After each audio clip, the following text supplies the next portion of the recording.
Hello student, आपके अपने YouTube channel RRB physics में आपका स्वागत है।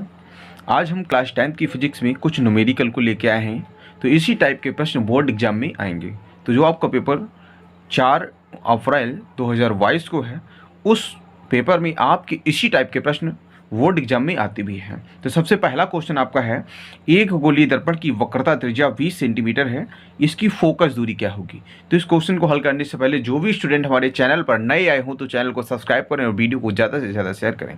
तो आइए हम लोग देखते हैं। क्या हमने अभी बताया था, एक गोलीय दर्पण की वक्रता त्रिज्या, एक गोलीय दर्पण की वक्रता त्रिज्या कितनी है भैया, 20 सेंटीमीटर है, इसकी फोकस दूरी क्या होगी। तो हम लोग जानते हैं वक्रता त्रिज्या को हम लोग किससे प्रदर्शित करते हैं, वक्रता त्रिज्या को हम लोग आर से प्रदर्शित करते हैं। किससे करते हैं भैया, आर से प्रदर्शित करते हैं। तो देखिएगा आर बराबर आपका क्या होता है, आर बराबर होता है 2f। क्या होता है, आर बराबर 2f। हमें फोकस दूरी ज्ञात करनी है। हम लोग फोकस दूरी जब ज्ञात करेंगे तो यह बराबर क्या हो जाएगा, सीधे दोस्तों देखिए यह बराबर हो जाएगा आपका r/2 हो जाएगा। हमें क्या ज्ञात करना था भैया, यह बराबर आपको ज्ञात करना था। तो यह बराबर हम लोग यहाँ से ज्ञात करेंगे तो क्या हो जाएगा, 2 का इधर भाग लग जाएगा। जब 2 का इधर भैया भाग लग जाएगा तो आर का मान कितना आपको दे रहा है, 20 सेंटीमीटर अपॉन कितना है आपका 2। तो 2 से 2 दोस्तों हमने काट दिया, कितना आपका बचा भैया, 10 सेंटीमीटर। यही इस क्वेश्चन का आंसर होगा। बहुत ही सिंपल क्वेश्चन आपके आते हैं, ऐसे ही बोर्ड एग्जाम में जरूर आएंगे। सबसे अब इसी क्रम में आपका दूसरा क्वेश्चन है, यदि कोई ऑप्टिशियन दो लेंसों की क्षमता 2 डायोप्टर दे रहा है तो इसको हम लोग मान लेते हैं P1। कितना मान लिया हमने, 2 डायोप्टर P1 मान लिया, तथा प्लस 0.25 डायोप्टर दे रहा है। तो आपको जो P2 को मान दे रहा है क्षमता, तो ये क्या हो जाएगा, 0.25 डायोप्टर होगी। कितनी होगी, 0.25 डायोप्टर होगी। अब उसने क्या बोला है, अब देखो एक आंख के रोगी के सामने आंख की कांच के लिए रखता है तो संयुक्त लेंस की क्षमता क्या होगी, मतलब टोटल इसका कितना होगा, P बराबर।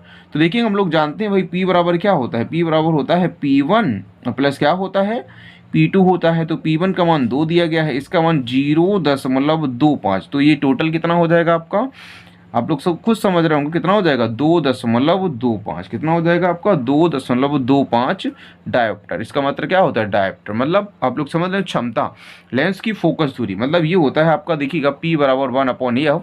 ये किसमें हो जाएगा, मीटर में। तो लेंस की फोकस दूरी कि व्युत्क्रम को, लेंस की फोकस दूरी मीटर में, क्वेश्चन में लिख लीजिएगा मीटर में, कि व्युत्क्रम को हम लोग क्या कहते हैं, लेंस की क्षमता कहते हैं, इसे P से प्रदर्शित करते हैं। क्या कहते हैं भैया, लेंस की क्षमता कहते हैं, इसे P से प्रदर्शित करते हैं। इसी क्रम में आपका अगला क्वेश्चन आपका जो है, देखिएगा प्रकाश वायु से 1.50 अपर्तनांक की कांच की प्लेट में प्रवेश करता है। कितना भैया, n का मान कितना दे रहा है आपको, 1.5 दे रहा है। कितना दे रहा है, 1.5 दे रहा है। अब देखो क्या बोल रहा है, यहाँ पे आपसे बोल रहा है कांच की प्लेट में प्रवेश करता है, कांच में प्रकाश की चाल कितनी है, कांच में प्रकाश की चाल कितनी है, यह हमको ज्ञात करना है कि कांच में प्रकाश की चाल कितनी है। तो हम लोग कांच में प्रकाश की चाल जो ज्ञात करेंगे इसको हम लोग मान लेते हैं v मान लेते हैं। क्या मान लेते हैं भैया, b बराबर ज्ञात करना है। तो देखिएगा n बराबर आपका क्या होता है, c/v होता है भाई। अब यहाँ पे इधर देख लीजिएगा आप लोग, तो n का मान कितना दे रहा है आपको, 1.5 दे रहा है। अब c का मान कितना होता है, 3 गुणे 10⁻⁴ कितना होता है, 8 होता है। और v का मान ज्ञात करना है। हम लोग जब b बराबर ज्ञात करेंगे तो 3 गुणे 10⁸ अपॉन कितना हो जाएगा, 1.5। अब जब 1.5 हो जाएगा तो दशमलव यहाँ से हटाएंगे, एक बिंदी बढ़ेगी, तो 15 एकम 15, 15 दूनी 30। तो जब हम यहाँ पे इसका भाग देंगे तो भाग देने पे कितना है, 15 दूनी 30। तो 2 गुणे 10⁸ और चाल का मात्रा क्या होता है, मीटर प्रति सेकंड होता है। अब देखिएगा इसी क्रम में हमने आपका अगला भी क्वेश्चन ले रखा है।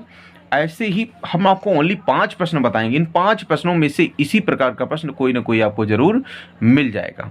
तो देखिएगा आपको क्वेश्चन नंबर 4 है, 15 सेंटीमीटर फोकस दूरी की किसी उत्तल दर्पण से कोई बिंब 10 सेंटीमीटर दूरी पर रखा जाता है। कितना रखा जाता है, 10 सेंटीमीटर दूरी पर रखा जाता है। कितना बोल रहा है, 15 सेंटीमीटर फोकस दूरी। तो यहाँ पे हम लोग इसको हल कर लेते हैं। तो क्या दे रहा है आपको, फोकस दूरी कितनी दे रहा है आपको, फोकस दूरी दे रहा है आपको 15 सेंटीमीटर। हमने भैया 15 सेंटीमीटर फोकस दूरी रख ली है।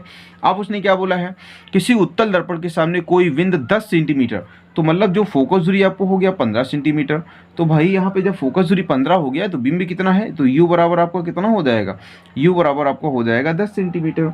अब यहाँ पे जब भाई u बराबर आपका 10 सेंटीमीटर हो गया तो उत्तल दर्पण के लिए हमेशा क्या होता है, फोकस दूरी धनात्मक होती है, प्रतिबिंब की दूरी भी धनात्मक होती है। वट ओनली आपकी जो वस्तु की दूरी है तो वो हमेशा क्या होती है, ऋणात्मक होती है। तो इस वीडियो को देखने का हमारी एक वीडियो जो है आप लोग देख सकते हैं प्लेलिस्ट में जाके, दर्पणों की चिन्ह पर पार्टी, तो उससे आपको एकदम क्लियर भी हो जाएगा। तो देखिएगा यहाँ पे क्या है, एफ का मान दे रखा है आपको 15 सेंटीमीटर, यू का मान दे रखा है माइनस का 10 सेंटीमीटर। हमें याद क्या करना है फिर भैया, आपसे सीधे सीधे बोला प्रतिबिंब की स्थिति ज्ञात करनी। क्या ज्ञात करनी है? प्रतिबिंब। तो प्रतिबिंब की स्थिति क्या होती है? v बराबर हमको ज्ञात करना है। तो सूत्र क्या होता है भैया? 1/f बराबर, दर्पण है तो 1/v प्लस क्या हो जाएगा? 1/u हो जाएगा। जब 1/f बराबर कितना दे रहा है तो 1/, आपका कितना हो जाएगा? 15 बराबर, हमको देखो v ज्ञात करना है तो माइनस 1/, कितना हो जाएगा आपका? 10 हो जाएगा। इधर देख लीजिएगा तो कितना हो जाएगा? 1/15। इसको जब हम इसका इस साइड में पक्षांतर करेंगे तो इस साइड में ले जाएंगे भाई हम लोग, लेफ्ट हैंड साइड में ले जाएंगे। तो लेफ्ट हैंड साइड में ले जाने पे कितना हो जाएगा आपका? हो जाएगा प्लस 1/10 बराबर 1/, कितना आपका बचेगा भैया? आपका बचेगा v। तो यहाँ पे 15 और 10 का जब हम लोग एलसीएम लेंगे, 15 और 10 का एलसीएम लेने पे हम आपको बता दें कितना एलसीएम आ जाएगा। अच्छा एक बात देखिएगा, सीधे हम लोग देखते हैं। जैसे हम यहाँ पे इसका एलसीएम मान लें थोड़ी देर के लिए, तो यहाँ पे 30 मान ले, तो देखो 30 15 से भी कट जाएगा और 10 से भी कट जाएगा। तो हम लोग इसका एलसीएम कितना मान लें भैया? 30। तो यहाँ 15 दूनी कितना हो गया? 30 हो गया, और 10 तियाँ कितना हो जाएगा? 30 हो जाएगा। तो यहाँ पे क्या हो जाएगा? v। तो 15 के यहाँ पे हमने कितनी बार भाग दिया? 2 बार दिया, तो 15 दूनी 30। तो यहाँ पे 10 में 30 का भाग दीजिएगा, 10 तियाँ कितना हो जाएगा? 30। तो यहाँ पे कितना है आपका? 5/, कितना हो गया भैया? 30 हो गया। तो 1/, कितना हो जाएगा आपका? v हो जाएगा। तो 5 एकम 5, 5 छक्का 30। तो b बराबर कितना हो जाएगा आपका? 6 सेंटीमीटर। b बराबर कितना होगा आपका? 6 सेंटीमीटर। आप लोग समझ रहे होंगे b बराबर कितना हो गया आपका? 6 सेंटीमीटर। अब यहाँ पे क्या होगा? जो प्रतिबिंब दर्पण से कितनी दूरी पर बन रहा है? 6 सेंटीमीटर की दूरी पर बनेगा। दर्पण की कैसे बनेगा? वो भी जब 6 सेंटीमीटर की दूरी पर बनेगा पॉजिटिव है, तो दर्पण की कहाँ बनेगा भैया? पीछे बनेगा, दर्पण के पीछे बनेगा। इसी क्रम में आपका जो अगला क्वेश्चन है वो देखिएगा। अगला क्वेश्चन आपको वेरी वेरी मोस्ट इंपॉर्टेंट है। क्या है? कोई वस्तु 20 सेंटीमीटर फोकस दूरी वाले अवतल दर्पण के सामने 10 सेंटीमीटर की दूरी पर रखी है। जो आपको फोकस दूरी दे रहा है वो कितनी दे रहा है? माइनस का 20 सेंटीमीटर। अवतल दर्पण है, अवतल दर्पण सभी दूरियां कैसी होती हैं? माइनस में होती हैं। अब क्या बोला है? 10 सेंटीमीटर की दूरी पर रखी हैं।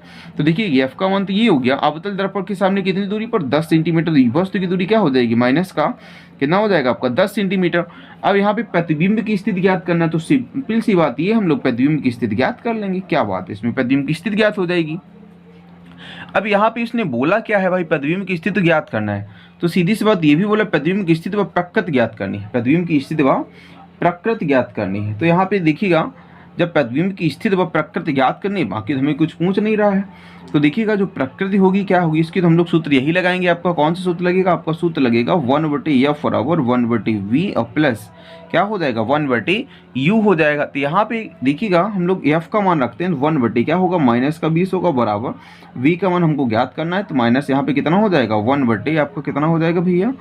1/, यहाँ पे कितना दे रहा है आपको? 10 दे रहा है, तो हमने माइनस का रख लिया। तो हमें क्या ज्ञात करना है? 1/v ज्ञात करना है। तो 1/v बराबर, तो देखिएगा जब हम लोग 1/v ज्ञात करेंगे तो v का मतलब ये हो जाएगा, जब 1/v हमने प्रतिबिंब की दूरी ज्ञात करना है तो यहाँ पे कितना है? माइनस का 1/20 है, प्लस कितना हो जाएगा? 1/ आपका 10 हो जाएगा।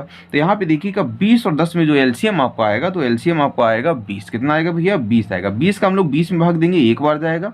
10 का इसमें भाग देंगे, कितनी बार जाएगा? 10 दूनी 20 हो जाएगा। तो यहाँ पे दोस्तों देखिएगा 1/v, तो 1/v बराबर 2 से 1 घटा दीजिएगा भाई, 2 से 1 जाएगा तो कितना बचा? 1 बचा। तो यहाँ पे कितना रह जाएगा आपका? 20 रह जाएगा। तो आगे हम लोग बात करते हैं। तो v का जो मान आएगा वो कितना हो जाएगा आपका? 20 सेंटीमीटर। कितना हो जाएगा b का मान भैया? 20 सेंटीमीटर। तो यहाँ पे जो प्रतिबिंब होगा अवतल दर्पण के सामने रखा है, तो मतलब क्या? प्रतिबिंब दर्पण से कितनी पीछे बनेगा? 20 सेंटीमीटर की दूरी पर बनेगा। कितनी दूरी पर? 20 सेंटीमीटर, क्योंकि आपका आंसर कितना आया था? 20 सेंटीमीटर। तो 20 सेंटीमीटर की दूरी पर बनेगा। अब यहाँ पे उसने बोला है प्रतिबिंब की स्थिति व प्रकृति ज्ञात करना है। अगर हमें इस प्रतिबिंब की स्थिति भी प्राप्त होगी, जब 20 सेंटीमीटर की दूरी पर बनेगा, तो इसकी क्या होगी? प्रकृति भी होगी। भाई क्या बोल रहा है भाई? प्रतिबिंब दर्पण से कितनी? 20 सेंटीमीटर कहाँ बनेगा भाई? 20 सेंटीमीटर ही तो पीछे बनेगा भाई, 20 सेंटीमीटर ही पीछे बनेगा। तो यही इसकी क्या होगी भैया? यही इसकी प्रकृति हो जाएगी। अब यहाँ पे अगर पूछ रहा है 20 सेंटीमीटर पॉजिटिव भी आ रहा है, कैसा आ रहा है? 20 सेंटीमीटर पॉजिटिव आ रहा है। पॉजिटिव मतलब क्या होता है? कैसा लेंस होगा ये आपका? उत्तल लेंस होगा। कैसा होगा भैया? उत्तल लेंस होगा। Thank you.